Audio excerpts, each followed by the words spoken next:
Formula ఈ race కేసులో కేటీఆర్ కు బిగ్ ట్విస్ట్. నోటీసులు జారీ చేసిన ఏసీబీ.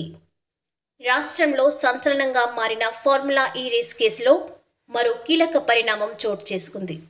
ఈ కేసులో A1గా ఉన్న బీఆర్ఎస్ వర్కింగ్ ప్రెసిడెంట్, మాజీ మంత్రి కేటీఆర్ కు ఏసీబీ నోటీసులు జారీ చేసింది. ఈ నెల 6వ తేదీన ఉదయం 10 గంటలకు విచారణకు హాజరు కావాలని శుక్రవారం జారీ చేసిన నోటీసుల్లో ఏసీబీ పేర్కొంది.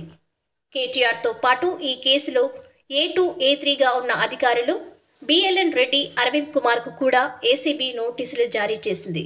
కేటీఆర్ విచారణ అనంతరం ఇద్దరు అధికారులను ఏసీబీ విచారించే అవకాశం ఉంది. ఇదిలా ఉంటే ఈ కేసులో ఏసీబీ కంటే దూకుడు ప్రదర్శిస్తున్న ఈడీ ఇప్పటికే కేటీఆర్తో సహా ముగ్గురికి వేరువేరుగా జనవరి 7వ తేదీన విచారణకు హాజరు కావాలని నోటీసులు జారీ చేసింది.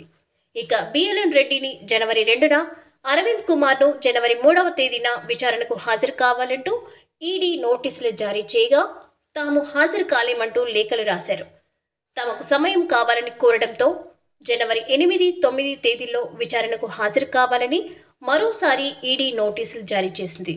అయితే బీఆర్ఎస్ ప్రభుత్వ హయాంలో హైదరాబాద్లో నిర్వహించదలచిన ఫార్ములా ఈ రేస్ కోసం హెచ్ఎండిఏ నిధులను నిబంధనలకు విరుద్ధంగా విదేశాలకు తరలించడంపై ఏసీబీ కేసు నమోదు చేసింది.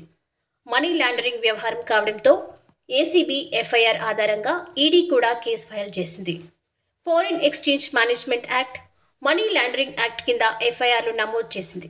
దర్యాప్తులో భాగంగా కేటీఆర్, అరవింద్ కుమార్, BLN రెడ్డికి నోటీసులు ఇచ్చింది.